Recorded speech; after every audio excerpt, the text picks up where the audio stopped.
Antes de começar esse vídeo, é preciso que eu dê um aviso. Se você tem sensibilidade a temas envolvendo infanticídio, feminicídio, machismo e vários tipos de violência, velada ou não, contra a mulher, talvez seja melhor você não assistir a este vídeo, porque nele eu vou tratar de um livro que aborda diretamente temas relacionados a esses que eu acabei de mencionar. Então, se você aí acha melhor se poupar disso, porque afinal de contas são temas bastante complexos, bastante delicados, então talvez seja mais interessante que você assista a outros vídeos que eu já gravei aqui para este canal, certo? Então, dado este recado, vamos ao vídeo.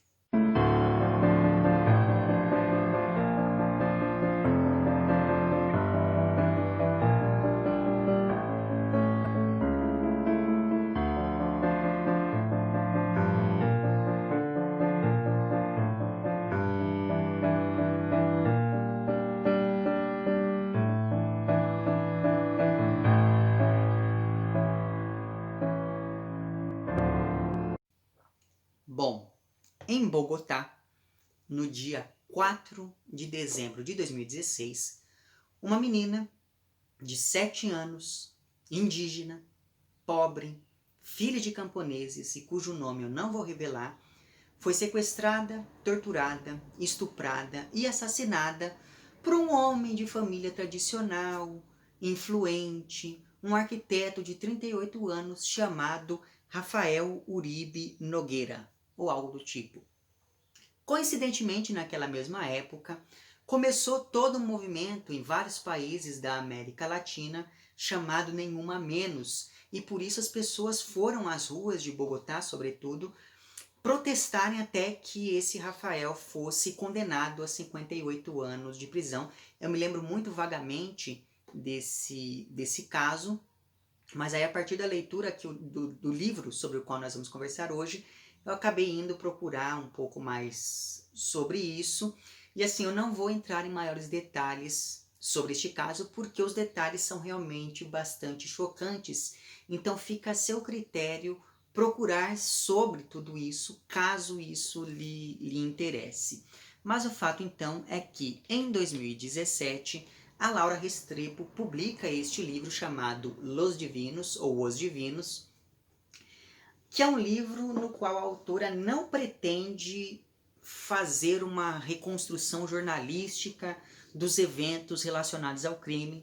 Esse aqui também não é um romance policial que acompanha uma investigação para saber quem é o assassino ou como foi que o crime em si se deu e coisas do tipo. Tudo o que nós temos aqui se restringe ao campo da ficção, ainda que uma ficção amparada em um evento real, que é um crime tão violento contra uma menina de 7 anos.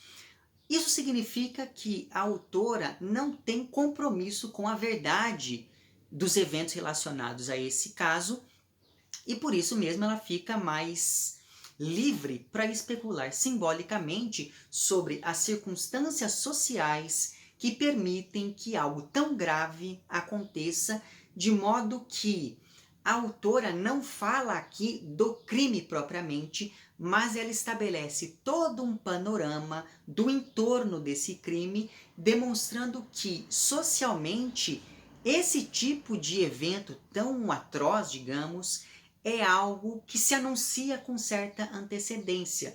Então, a partir da leitura desse livro, a gente fica com a impressão, ou pelo menos eu fiquei com a impressão, de que esse crime não era apenas esperado, mas ele era quase inevitável. E daí fica a questão, por que as pessoas não impediram que uma coisa dessa acontecesse, na verdade? Então a Laura Restrepo parte desse evento particular para problematizar toda a estrutura da sociedade bogotana, e não apenas, infelizmente a gente sabe disso, que é uma sociedade que dá as bases para o machismo, que por sua vez é a base da própria sociedade, já que cultural e socialmente existe uma violência sutil e sistematicamente dirigida contra as mulheres, que são vistas como objeto de decoração, como instrumento sexual, como empregadas e coisas do tipo.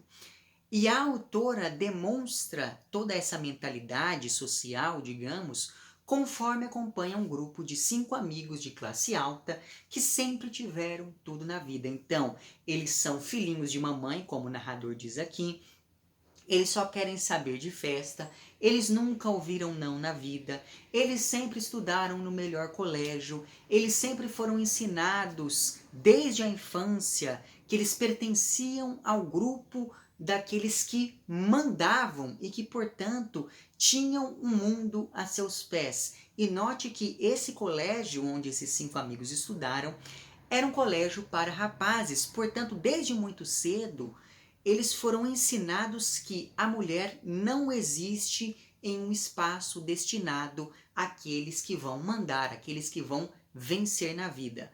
Mas no fim das contas, o mais terrível em toda essa história, envolvendo esse crime, o assassinato, enfim, é que o assassino e os seus amigos são pessoas normais, são pessoas comuns, são pessoas acima de qualquer suspeita e que existem aos montes por aí, não apenas em Bogotá, mas em vários outros lugares também.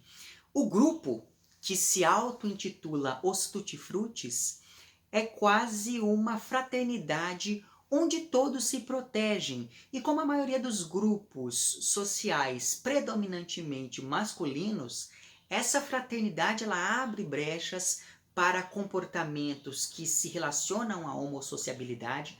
Eu já falei sobre isso no meu vídeo sobre o Ateneu, do Raul Pompeia, então caso você não tenha visto aquele vídeo, eu sugiro que você veja, mas basicamente a homossociabilidade diz respeito a alguns comportamentos que são socialmente aceitos em determinadas circunstâncias, mesmo que esses comportamentos evoquem a ideia da homossexualidade ou de um relacionamento afetivo, amoroso, sexual entre um homem e outros, né? Não apenas entre um casal, mas entre vários outros homens.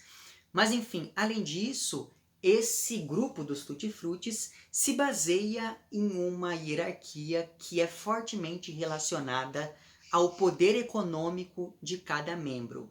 Outra coisa muito importante é que esses homens eles têm uma espécie de pacto de proteção mútua. Por isso, quando um deles comete um crime, os outros têm que se decidir entre, por exemplo, criar pistas falsas para poder proteger o amigo ou romper com esse pacto de solidariedade e denunciá-lo. E essa solidariedade masculina aqui se liga muito também a uma solidariedade de classe e a autora vai deixar isso bastante evidente. Esses personagens, então, são homens que se recusam a crescer, se recusam a amadurecer e a assumir as responsabilidades da vida adulta, tanto que no presente da narrativa eles têm ali em torno de 30, 40 anos, mas eles continuam tão imaturos quanto eles eram quando eram, enfim, adolescentes.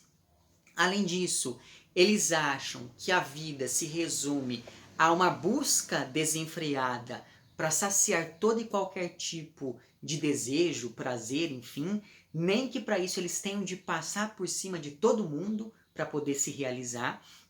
Então, o próprio crime em si é movido apenas por essa necessidade de saciar o próprio prazer e pela certeza que o assassino tinha de que nada iria lhe acontecer. E no caso deste criminoso aqui, em vários momentos a gente percebe que ele precisava de coisas cada vez mais extremas para se sentir plenamente saciado. De modo que não existe aqui uma razão maior, uma circunstância extrema, não existe aqui nada. O que esse grupo de amigos quer da vida é que as suas vontades predominem, quase como se eles pertencessem a uma espécie de culto à própria individualidade. E existe aqui no livro uma cena de masturbação coletiva entre eles que demonstra muito bem a natureza sexual mesmo desse individualismo dos personagens. E todo mundo aceita tudo isso com muita naturalidade, de modo que o grande crime do assassino aqui não foi ter sequestrado, torturado, estuprado e assassinado uma criança. O grande crime dele aqui foi desestabilizar a ordem, foi passar a linha daquilo que é aceitável até mesmo para o próprio grupo, daquilo que extrapola o machismo cotidiano e naturalizado da sociedade. Ou seja, o interesse aqui do livro é investigar não o crime em si, mas a mentalidade do criminoso e de pessoas que são iguais a ele e que aceitam os comportamentos que ele sempre demonstrou ter. E ao observar como o meio social cria uma cultura que permite a emergência de certo tipo de pessoa, a Laura Restrepo acaba também usando esses elementos relacionados ao crime real para poder compor aqui essa sua narrativa. E é por isso que quem narra este romance está mais próximo do assassino e não, por exemplo, da vítima, porque essa escolha, que é uma escolha estética e literária, enfim, demonstra que esse tipo de crime não vem do nada. Ele é fruto de toda uma mentalidade que é socialmente aceita e que é paulatinamente construída ao longo da vida, ao longo de um período de tempo da vida desse assassino. E se por um lado essa escolha do tipo de narrador pode ser bastante questionável, por outro ela me pareceu a escolha mais acertada, porque o grande impacto que esse livro causa, ele tem um efeito cumulativo justamente porque ele é narrado por alguém que acha normal tudo aquilo que está acontecendo. Então, o leitor vai aos poucos notando que tem alguma coisa errada por trás de tudo aquilo. O leitor começa a perceber que algo ruim está prestes a acontecer a qualquer momento. Então, se fosse a própria vítima a narrar tudo aquilo, talvez esse efeito iria acabar se perdendo, mesmo porque a vítima era uma criança de 7 anos, então nem ficaria muito verossímil. E se o narrador adotasse uma perspectiva feminina, por exemplo, provavelmente não haveria aqui essa naturalização primeira da violência contra a mulher e por isso aquele efeito cumulativo do incômodo no leitor também se perderia e talvez com isso o ritmo do livro se tornasse um tanto quanto irregular. É como se aos poucos, por conta dessa escolha do narrador, o clima do romance fosse ficando cada vez mais pesado, como se tudo aquilo fosse um pesadelo em que todo mundo está agindo com muita naturalidade, mas o leitor percebe que está tudo errado, sabe assim, que tem uma coisa muito grave acontecendo por trás de tudo aquilo ali que aquelas pessoas, enfim, aceitam com tanta naturalidade. Só que ao mesmo tempo, apesar de ser ali um amigo muito próximo do assassino, o narrador desse livro ocupa um lugar lateral no grupo dos Tutti Frutis, porque ao contrário dos outros, ele é bastante culto e por isso mesmo ele é bastante verborrágico, ele narra de um jeito bastante vertiginoso. Esse narrador ele trabalha como tradutor e isso não é gratuito porque afinal de contas é ele quem vai traduzir essa mentalidade do assassino ao leitor. Então, assim como um narrador é um intermediário entre o autor e o leitor, o narrador aqui vai estar nesse lugar intervalar entre o público e o assassino. E por isso mesmo, esse narrador vai aos poucos, por conta dessa sua sensibilidade, digamos assim, por ser uma pessoa um pouco mais culta do que os seus colegas de grupo, esse narrador vai aos poucos deixando de lado a simpatia que ele nutria pelo assassino e vai se tornando cada vez mais crítico em relação a tudo aquilo conforme ele vai se dando conta, conforme ele vai percebendo a gravidade de toda aquela situação. Então, graças a essa postura oscilante e ambígua, o narrador desse livro é quase um anti-herói na estrutura do romance, porque ao mesmo tempo em que ele deixa de simpatizar com o assassino, o narrador também se reconhece muito neste amigo e por isso ele não consegue condená-lo completamente ou condenar, enfim, tudo aquilo que aconteceu, já que o próprio narrador reconhece que presenciou as várias pequenas violências cotidianas contra as mulheres que eram cometidas ali, enfim, por esse personagem que será o assassino. Só que esse narrador reconhece também que mesmo presenciando tudo aquilo, ele nunca fez nada a respeito. Portanto, a natureza do dilema moral vivenciado pelo narrador é ter que denunciar ou ao menos favorecer um criminoso, mas ao mesmo tempo reconhecer nesse criminoso um amigo de infância. Então veja como o autor é certeira ao escolher esse narrador masculino, porque esse tipo de dilema moral é mais comum do que parece, na verdade. Sempre que tem um crime muito, enfim, chocante, envolvendo violência contra mulheres, estupro, etc., você tem vários homens falando, porque a gente tem que fazer alguma coisa, a gente tem que fazer alguma coisa. Mas aí quando seu amigo vai e fica com a mulher bêbada na balada, você não faz nada. Percebe? Então assim, por mais que eu reconheça que esse tipo de dilema moral é mais comum do que parece, isso não significa que eu concorde com isso. Na verdade, se o seu amigo aí é um babaca, ou no caso do livro, se o seu amigo é um criminoso, a amizade deveria parar por aí. Mas enfim, fecha esse parênteses. Então, por um lado, nós temos esse sujeito que é um sujeito todo poderoso, que está literalmente no topo da hierarquia social, e por outro lado nós temos ali uma menina que está no degrau mais baixo da sociedade e por isso mesmo ela está absolutamente desamparada e indefesa. Digamos que essa menina, ela é a vítima por excelência, ela é aquela que literalmente não podia fazer nada contra o seu agressor.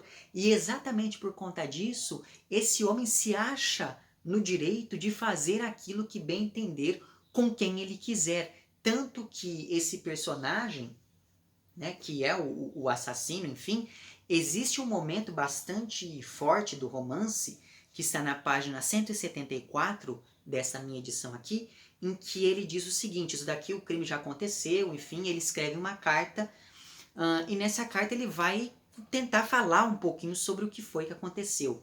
E daí ele diz o seguinte, afinal de contas, o que foi que eu fiz? Eu, Munheco, Chucky, o encantador Dolly Boy. Se eu não fiz nada, ou ao menos não fiz tanto. Porque ao fim e ao cabo, quem era essa menina? Não era ninguém. Alguém invisível, quase inexistente. Quantas como ela não se perdem todos os dias por esses terrenos do bom Deus? Sem que a cidade entre em histerias, nem se comova, nem sequer as enterre, por aí vai. Perceba que eu fiz aqui uma tradução simultânea, mas eu acho que deu para entender mais ou menos qual é a linha de raciocínio desse personagem nesse momento. E daí, procurando sobre este caso, eu acabei encontrando uma entrevista com a própria autora, e nessa entrevista ela diz o seguinte, eu vou deixar o link para essa entrevista lá embaixo, porque eu acho que é uma entrevista bastante interessante, então fica a recomendação de leitura complementar, digamos. A Laura diz o seguinte, em um país como o nosso, onde crescemos com a morte e com a criminalidade, onde conhecemos isso tão bem, o criminoso transgrediu os nossos próprios limites. Não eram as leis da guerra, não eram as leis da máfia. Era um crime que tinha um componente hedonista, de prazer, que ainda não conhecíamos. E havia também a diferença brutal entre o poder do assassino e a vítima totalmente indefesa. Era a vítima por excelência, a vítima em estado puro. Então veja, diante de um crime tão brutal quanto esse que aconteceu na vida real, digamos que esse evento foi a gota d'água que fez transbordar os limites da violência aceitável por uma série de razões. Primeiro porque esse crime demonstrou o abismo social que existe entre os pobres e os ricos, porque afinal de contas os ricos acham que eles podem fazer qualquer coisa e sair por aí impunemente. Tanto que no romance, o assassino, ele não se preocupa com nada, ele tem certeza que nada vai lhe acontecer, ele não se arrepende em momento algum. Ele, inclusive, como no trecho que eu acabei de ler para vocês, ele se questiona o que foi que ele fez de tão grave assim, se aquela menina não era ninguém.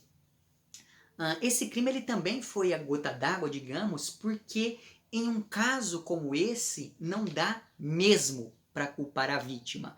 Porque sempre que uma mulher é estuprada, alguém procura algum jeito de dizer que na verdade a culpa foi dela. Não porque ela provocou, porque ela estava sozinha, porque ela estava usando uma roupa daquele jeito, porque ela ficou fazendo brincadeira, dando certas liberdades ao homem, porque ela demonstrou algum tipo de interesse, porque ela demorou demais para denunciar o caso e por aí vai. E daí, no caso dessa vítima, nós estamos falando de uma menina de 7 anos e por isso mesmo não existe nada que a desabone, não existe nada que coloque essa menina sob suspeita, nada vai relativizar, nada vai minimizar a gravidade do que aconteceu com ela. Se bem que se a gente pensa, por exemplo, no caso daquela menina de 10 anos que engravidou depois de ter sido frequentemente estuprada pelo próprio tio, salvo engano, né?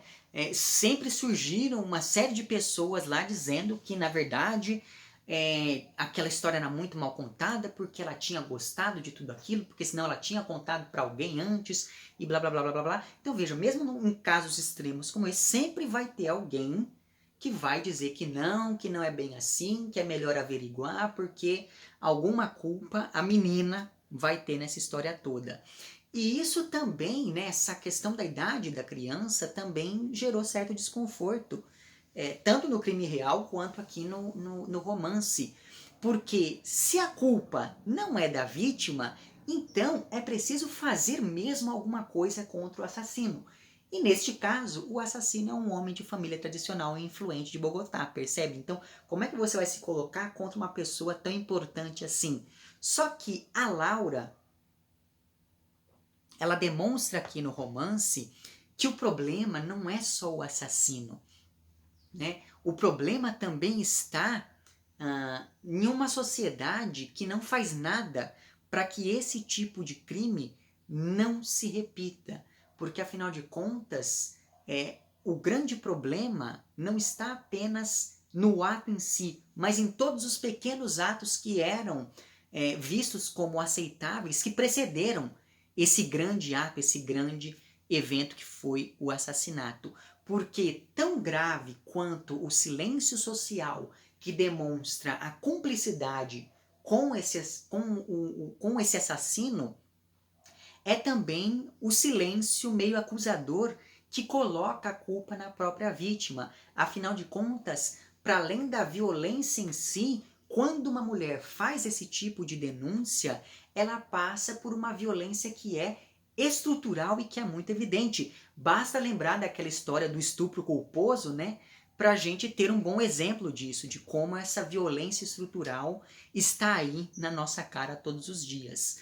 Então, como a própria autora diz, é como se esse crime fosse um flash que iluminasse aquelas partes mais escuras da sociedade, aquelas partes que a gente finge que não existem. Mas enfim, esse crime ele também foi considerado ali a gota d'água, porque ele demonstrou como em um mesmo espaço geográfico podem existir realidades sociais tão diferentes. Então existe aqui uma determinada ordem social que pode ser vista mesmo a partir da disposição de certos grupos nos espaços da cidade, ou seja, existe o bairro, o bar, a linguagem e a escola dos ricos, assim como existe a linguagem, a escola, o bar e o bairro dos pobres. Inclusive, um dos membros aqui deste grupo, desses 5 amigos, né, que é um membro que não é tão rico quanto os outros, a gente percebe que ele é um pouco diferente nessa hierarquia social, até por conta do uso de certas palavras e gírias por parte dele. Então a gente percebe linguisticamente essa diferença social. Então veja, esse tipo de diferença, esse abismo entre as classes sociais, se dá por meio da linguagem, mas também se dá por conta dessa disposição desses grupos no espaço geográfico da cidade. E esse crime que é narrado aqui, que aconteceu também na vida real, enfim, demonstrou muito bem essas delimitações justamente porque o assassino acabou atravessando a fronteira que separa esses espaços. Então, ele foi procurar ali uma menina pobre, indígena, filha de camponeses, para poder cometer um crime tão hediondo quanto esse. E por fim, esse caso todo representou ali a gota d'água, porque ele colocou em evidência a atitude predatória da elite em relação aos pobres. Tanto que o narrador diz que o assassino ia até esse determinado bairro para caçar. Então a menina era vista como um troféu, como um animal a ser abatido, a ser conquistado. E inclusive fica claro que as pessoas se chocaram muito mais porque o assassino era um sujeito da elite do que pelo assassinato em si. Tudo só ganhou uma visibilidade tão grande, e isso eu estou dizendo a partir do que a gente lê aqui no romance, porque o assassino ele já era visível socialmente, porque afinal de contas, todos os dias meninas e mulheres são vítimas de crimes dessa natureza e no entanto a gente não vê esse tipo de comoção. Então veja, a partir da leitura do romance a gente percebe que as pessoas se chocaram muito mais porque como é que pode um rapaz tão bom ter feito uma coisa dessa do que com a coisa que ele fez em si. Outro detalhe interessante é que o romance ele organiza hierarquicamente esses personagens de modo a refletir uma organização que é da própria sociedade e são basicamente dois os critérios a partir dos quais essa organização se consolida. Então você tem um critério que diz respeito ao gênero e ao sexo. Então tudo aquilo que se relaciona ao homem e ao masculino é considerado superior àquilo que representa a mulher e o feminino. Além disso, as próprias mulheres elas são divididas segundo algumas categorias. Então existem aquelas mulheres que devem ser respeitadas e aquelas mulheres que não precisam de tanto respeito assim. Então você tem, por exemplo, no topo dessa hierarquia feminina, as mulheres da família e a sua esposa, por exemplo. Aí depois, em um degrau mais abaixo, você tem as namoradas e as amantes. E no último degrau você tem as empregadas, as mulheres não brancas e as prostitutas. E cada uma dessas categorias ocupa uma posição inferior àquela que a precede, de maneira que se esses homens devem respeito às mães e à esposa, esse respeito é menor quando se trata das namoradas e é quase inexistente, por exemplo, para as prostitutas. E na verdade, esse grupo das prostitutas e outros grupos dessas mulheres subalternas, pertencentes, portanto, àquela categoria mais baixa, são consideradas objetos a serem usados como esses homens bem entenderem. Então, elas não têm vontade, elas não têm individualidade perante o poder masculino e, portanto, elas são praticamente coisas mesmo. Então, essa é a primeira categoria, né, de divisão social aqui do romance. A segunda categoria, ou segundo critério, enfim, é um critério econômico. Porque, apesar de serem todos homens, os membros desse grupo dos tutti-frutti também se relacionam entre si de acordo com diferentes relações de poder baseadas em uma hierarquia econômica. Então, no caso do assassino, além de ser homem, o que por si só já o colocaria em uma posição superior à vítima, ele também é muito rico, mas assim, extremamente rico. Inclusive, ele é mais rico do que os membros restantes desse grupo dos tutti-frutti. Então, com base nessa estrutura que é apresentada aqui no romance, esses rapazes acreditam que eles têm um poder quase absoluto e por isso eles estão acima da lei, eles estão acima do bem e do mal, eles estão acima de qualquer outra pessoa. E é daí que vem esse título irônico que é os divinos, porque eles estão em um nível social tão elevado que eles são praticamente intocáveis, ao passo que a vítima está tão abaixo na pirâmide social que ela perde completamente a sua identidade. Ela é simplesmente a menina. E é exatamente por isso que o assassino diz que essa menina não é ninguém, que ela praticamente não existe para o resto da sociedade. Além do mais, como o narrador é um homem, todas as mulheres são construídas a partir de um olhar masculino que naturalizou todas essas divisões sociais. Então, para eles, aquilo ali é uma coisa dada e, portanto, você deve seguir aquilo sem questionar. Mas, apesar disso, curiosamente, o livro continua tendo uma dicção bastante feminina, que é bastante interessante. Ou melhor dizendo, os personagens que realmente fazem alguma coisa são sempre as mulheres. Então você tem a menina, que é a personagem central, a partir da qual, enfim, tudo aquilo acaba sendo narrado. Você tem a irmã do narrador, que é quem faz com que ele coloque a cabeça no lugar, coloque a mão na consciência e passe a refletir sobre a gravidade de tudo aquilo que está acontecendo. Existe, por exemplo, aqui a namorada de um desses personagens que vive anunciando que algo de errado está prestes a acontecer. Além disso, enquanto as mulheres são sempre representadas aqui positivamente, estão sempre ligadas ao místico, ou no caso da vítima, ela vai aparecer aqui quase como uma figura sagrada, uma ninfa ou algo do tipo, os homens são representados sempre sob um aspecto negativo. Então, o assassino, por exemplo, ele é, digamos, comparado a um sátiro, a um caçador. Além disso, e isso é tido aqui como algo negativo, porque isso demonstra a bestialidade desse sujeito. Além disso, é recorrente aqui que esses homens sejam comparados a monicongos. E daí, essa é uma palavra que eu não conhecia. Eu revirei vários dicionários e encontrei vários significados possíveis para essa palavra.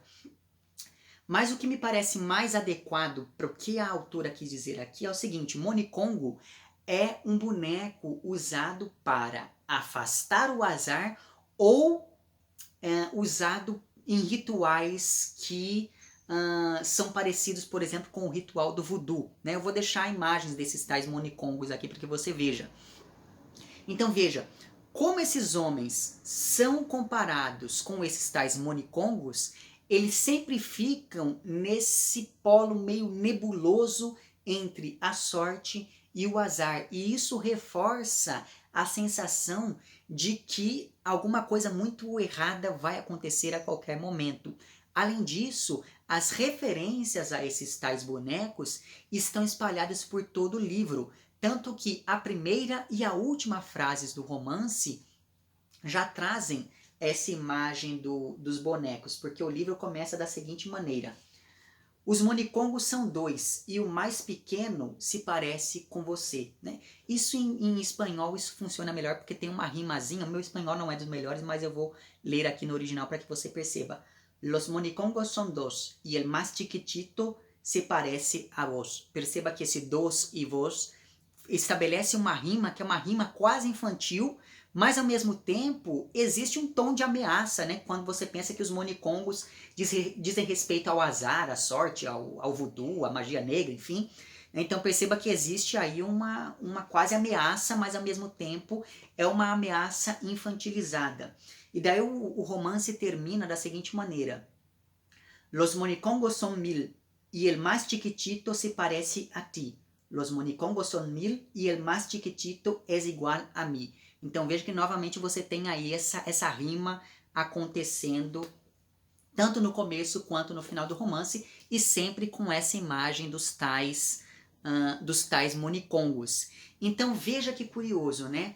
Essa recorrência, essa repetição faz com que esses bonecos ditem o ritmo da narrativa e essas referências no começo e no final do livro conferem certa circularidade ao romance, como se esses monicongos estivessem anunciando que tudo aquilo que foi narrado pode se repetir uma e outra vez. E outra coisa bastante interessante sobre essa rima infantil que esconde uma ameaça é o seguinte: assim como essa rima tem essa dualidade, esses próprios rapazes, inclusive o assassino, também tem essa dualidade, porque veja, eles são infantilizados, mas ao mesmo tempo eles acabam se envolvendo com um crime tão pesado assim. Então veja que essa linha limítrofe entre o infantil e o ameaçador é algo que vai estar dado por esse jogo sonoro das rimas aqui, por essa imagem dos monicongos, né? Porque você pensa um boneco, mas ao mesmo tempo que tem essa dimensão metafísica, e isso se adequa muito bem ao modo como esses personagens são construídos aqui. Mas enfim, antes de falar desses personagens em si, eu vou falar da epígrafe do livro, porque ele tem uma epígrafe bastante interessante que diz o seguinte: para começar, o que é um monstro? Já a etimologia nos reserva uma surpresa um tanto pavorosa. A palavra monstro vem de mostrar. Então veja, a grande questão dessa epígrafe é que a Laura Restrepo ela vai tentar problematizar a ideia do monstro, da palavra monstro, porque essa palavra ela afasta o criminoso da sociedade, mas como a gente percebe, casos como esse demonstram que a sociedade está doente e por isso, como o pacto social já não funciona, esses monstros acabam aparecendo. Geralmente a imprensa chama os assassinos de monstros, então etimologicamente a imprensa está tornando essas pessoas visíveis.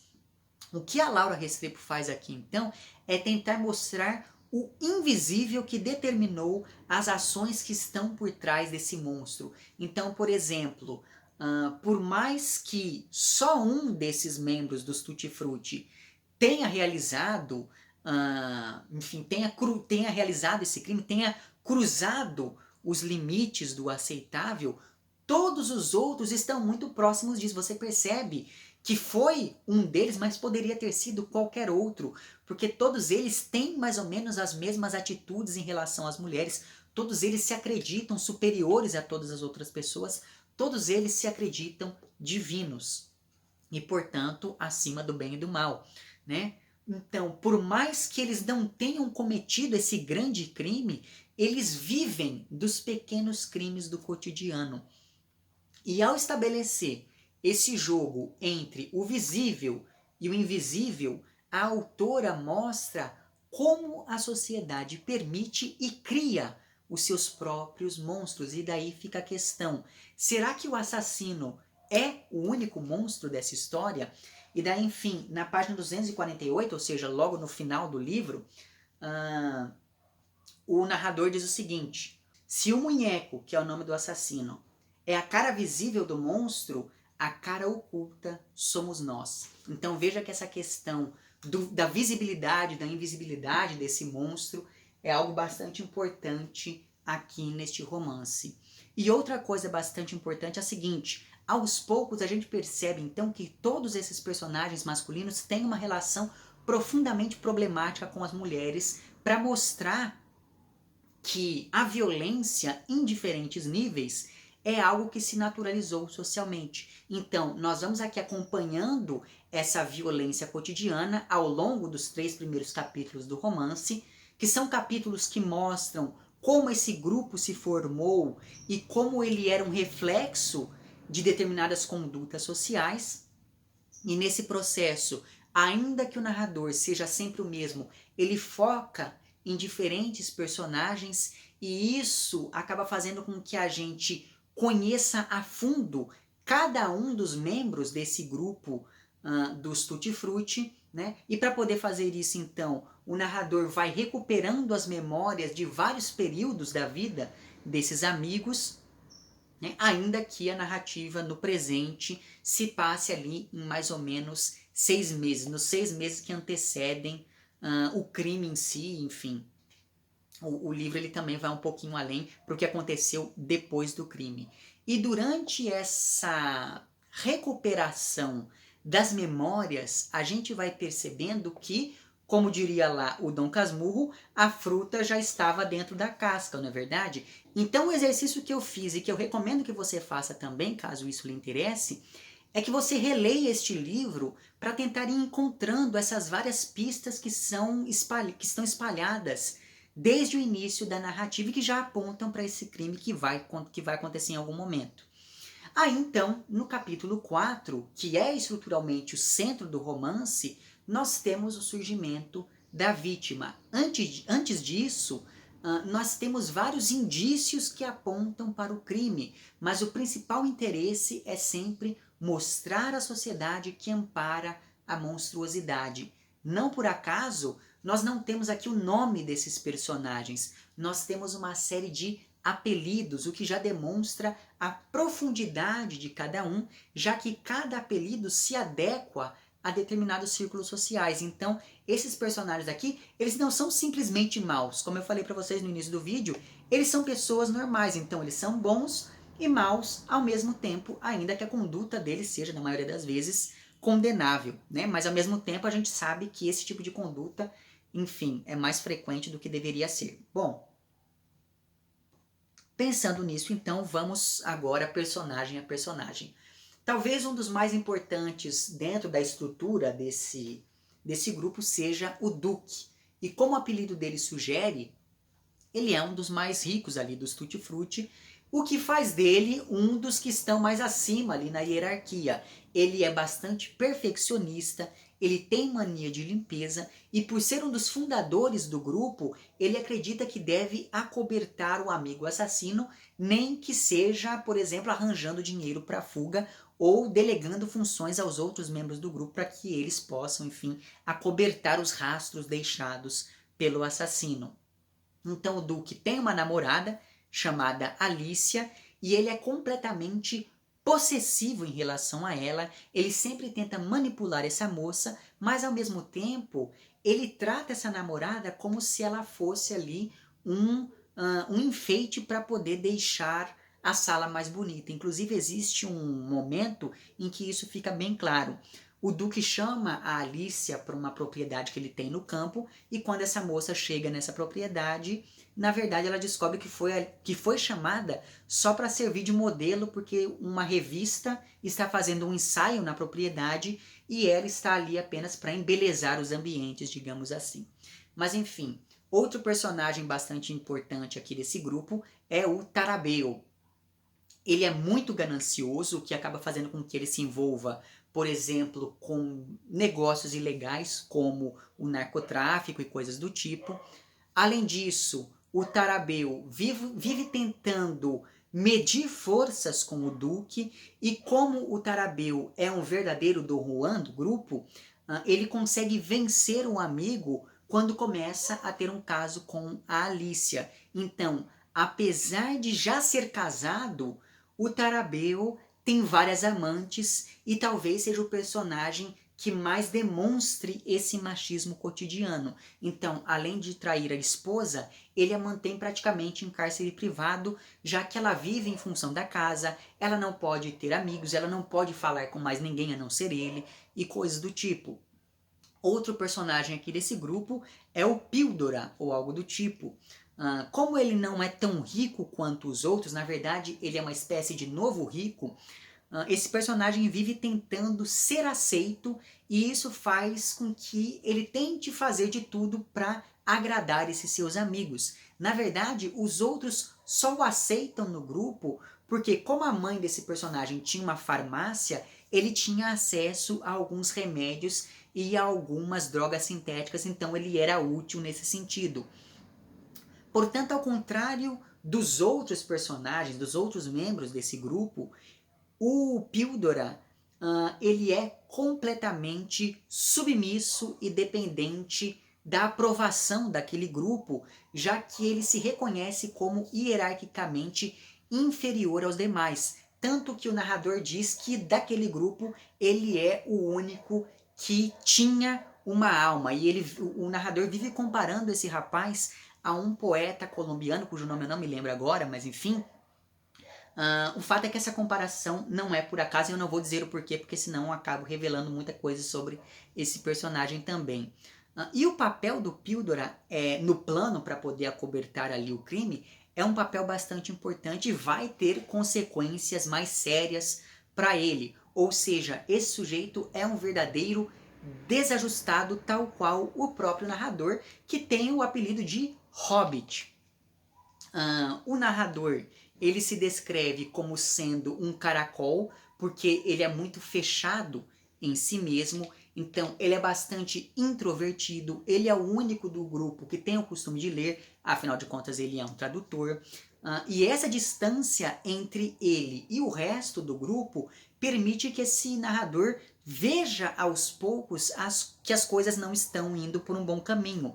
Tanto que a grande obsessão dele é tentar ver quando os sinais começaram a aparecer e tentar entender por que ele não fez nada, né? Mas, apesar de ser um pouco afastado, o Hobbit ainda faz parte deste grupo. Tanto que ele fica ali encarregado de se livrar de toda a pornografia do computador do assassino.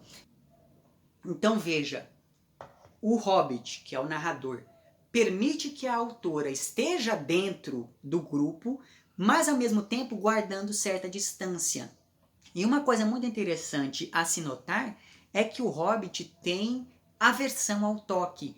E como o crime é completamente físico, isso faz com que ele se distancie cada vez mais dos amigos. Então veja, não é nem por uma questão moral que ele se afasta, mas sim porque só de pensar em tocar e ser tocado, ele já se incomoda, então por isso ele prefere se manter à parte, né? Então veja aí o dilema moral desse sujeito como se encaminha.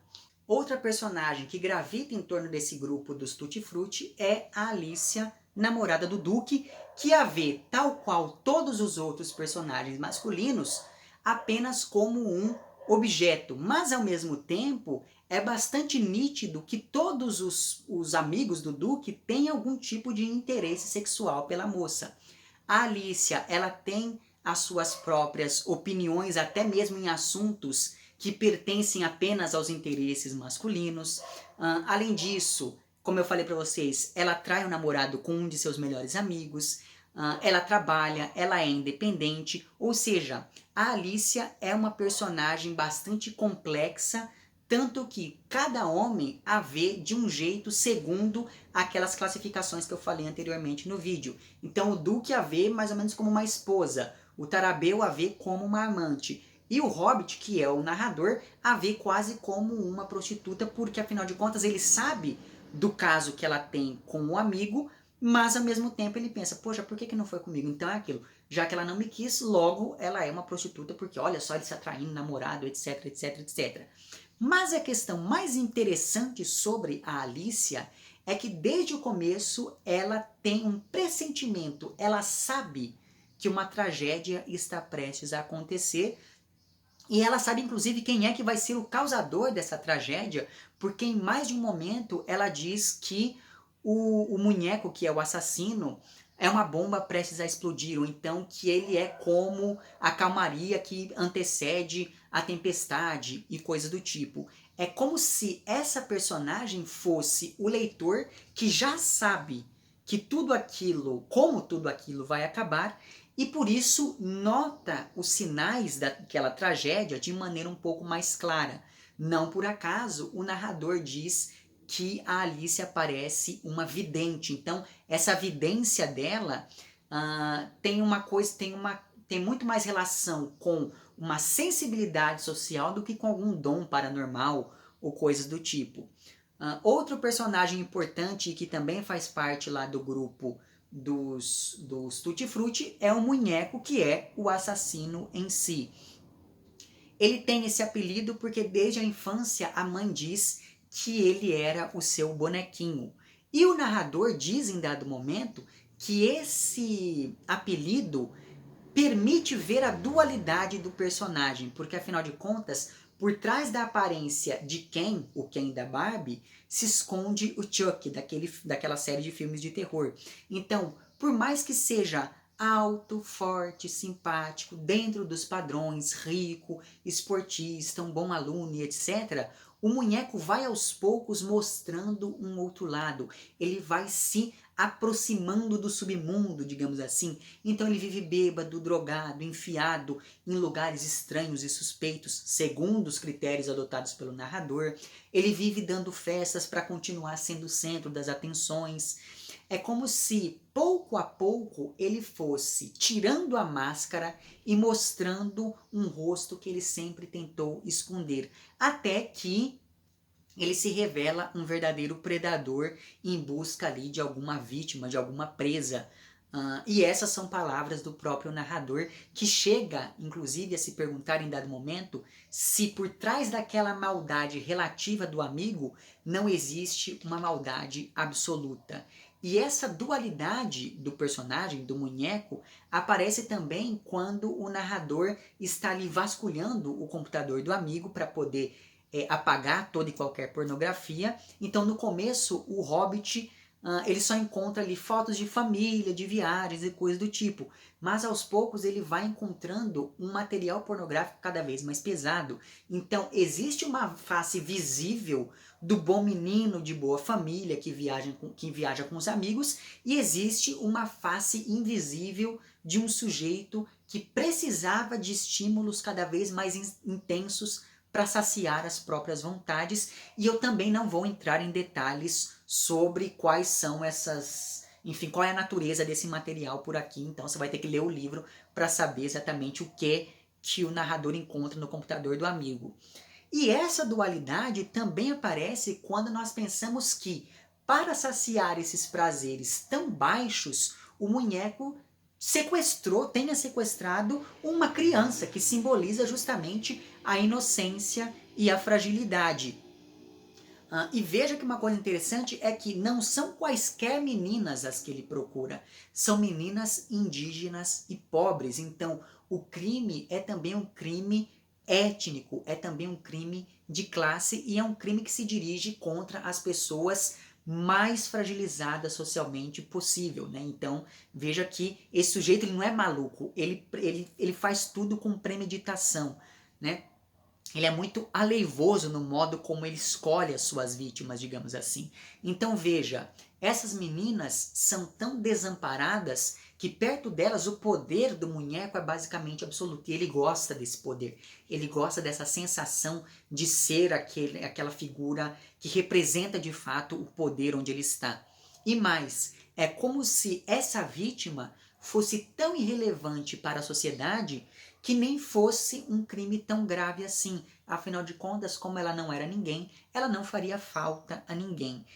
E ao mesmo tempo, o munheco é um personagem que permite o trânsito entre o individual e o coletivo, já que, como o próprio narrador diz, e isso está na página 48 desta minha edição, que é logo no finalzinho do primeiro capítulo, o narrador está dizendo aqui que olhar para um munheco era como olhar para um espelho, desses de feira que te distorcem até a monstruosidade sem que você deixe de ser você mesmo.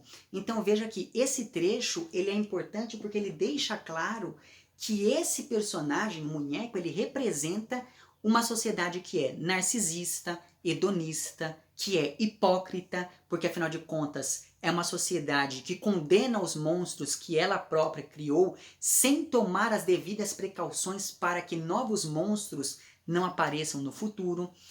Esse personagem ele representa um sistema que é baseado na desigualdade e na hierarquia social, e por isso o narrador em determinado momento, na página 246, diz o seguinte. Esse daqui é um trecho em que o narrador está fazendo uma comparação entre o munheco, que é o assassino, e a sociedade. Ele diz o seguinte: ninguém o esquece ou perdoa, mas ao mesmo tempo ninguém pode atirar a primeira pedra. Esse crime se impõe como um espelho, e o monstro que ali se reflete tem a cara de todo o país.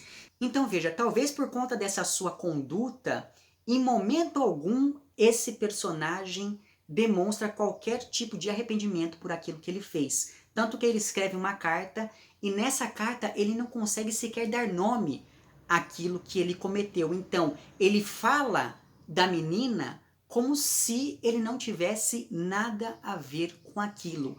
E essa incapacidade de dar nome às coisas pode explicar também a quantidade de apelidos que cada um desses personagens masculinos recebe.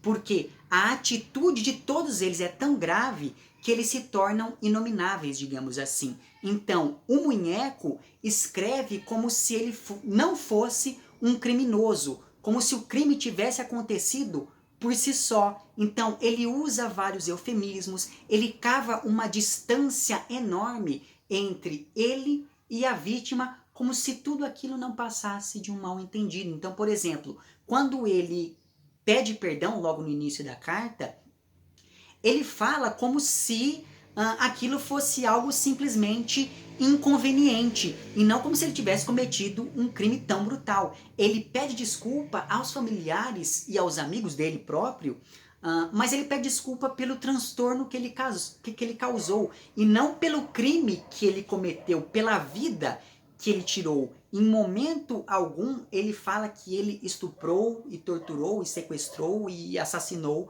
uma criança. Ele só diz que lamenta muito pela morte da menina e pronto. E como diz o narrador aqui em dado momento, é como se esse assassino não se visse como responsável por aquilo que ele fez. E por último, dentro dessa lista de personagens, nós temos a própria vítima, que é chamada aqui simplesmente de Ninha.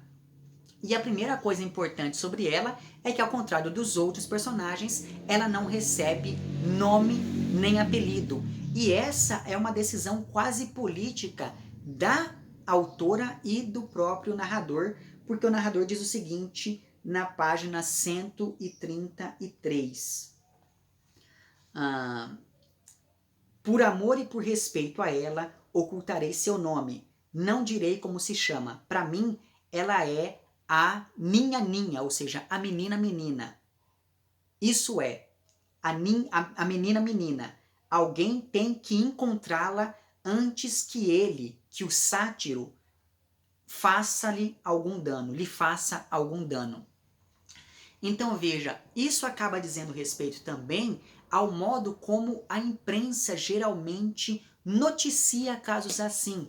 O que a Laura nos mostra a partir deste narrador é que a gente pensa que está protegendo a vítima ao omitir certos detalhes, como eu estou fazendo ao longo do vídeo, mas na verdade o que a gente está fazendo é tentando se proteger ao não encarar as verdadeiras dimensões de um crime como esse, de um crime dessa natureza. Então, esse tipo de violência, digamos, é tão brutal que a gente não encara as coisas de frente, a gente usa eufemismos. Só que, quando você diz que a vítima era uma menina de 7 anos de idade, isso nos obriga, segundo a autora, a encarar as coisas de frente para que outras meninas e outras mulheres não sejam ali as próximas vítimas. Então, apesar de aparecer só lá no capítulo 4, a menina ela surge na narrativa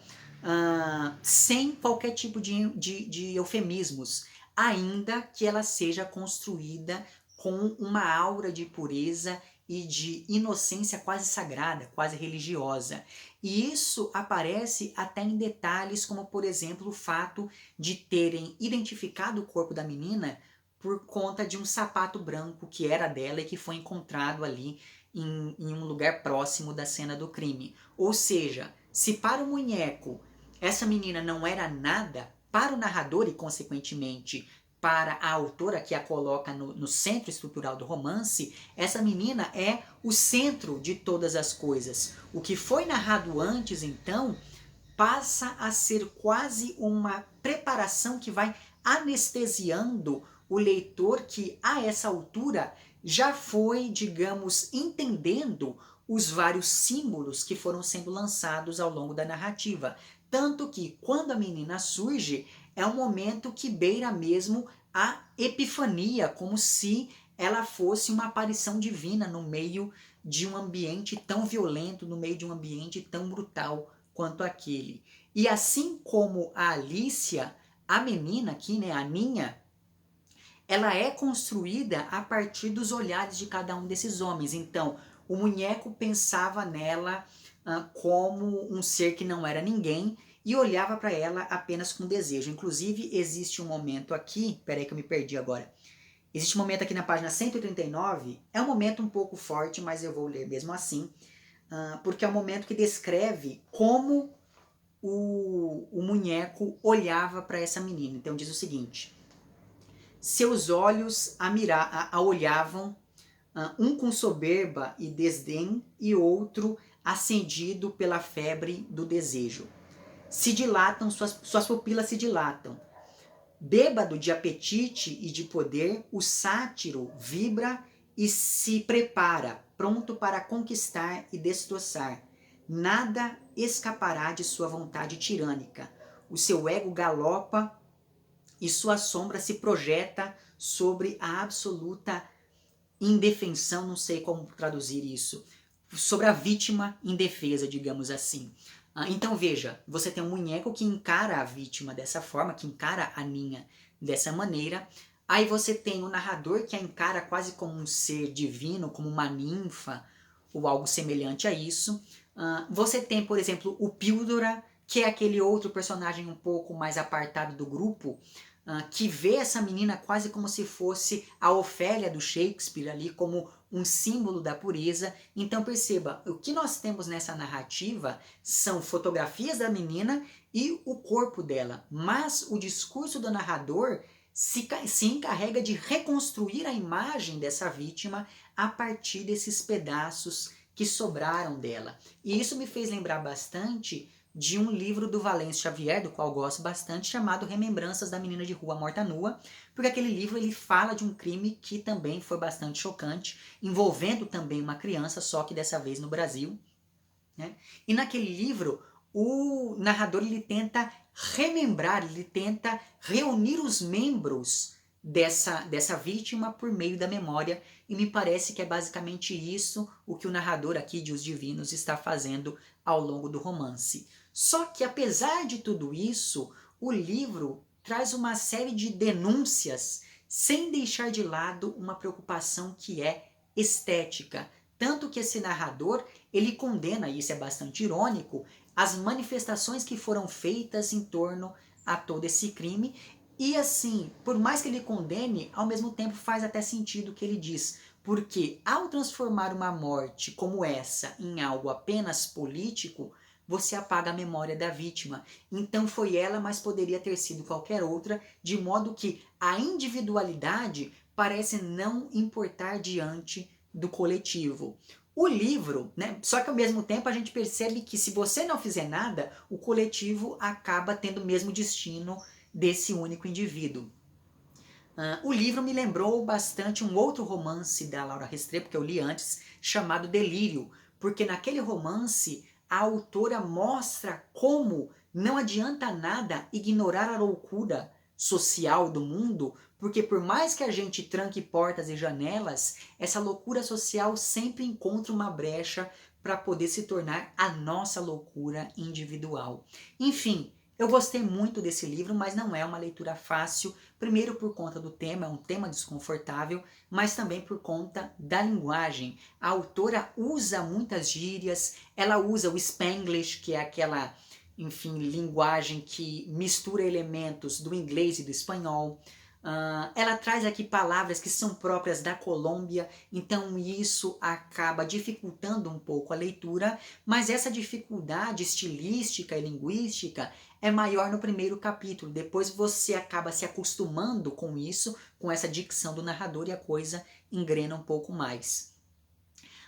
E mesmo o tema ser tratado de maneira tão crua em alguns momentos, e isso é um pouco incômodo, não me parece que isso seja gratuito, porque se o crime foi chocante, então não dá para você tratar dele tentando amenizar as coisas. Você tem que narrar de maneira a chocar o leitor também. Pelo menos isso é o que ficou, o que me pareceu a partir dessa leitura. Enfim, fica aqui então a recomendação deste livro. Não sei se é um livro fácil de ser encontrado, mas caso você o encontre, fica a minha sugestão de leitura, certo? É isso então. Vou deixar lá embaixo o link para a entrevista com a Laura Restrepo, porque é uma entrevista que tem bastante informações interessantes também. Enfim, vemo-nos no próximo vídeo e um amplexo.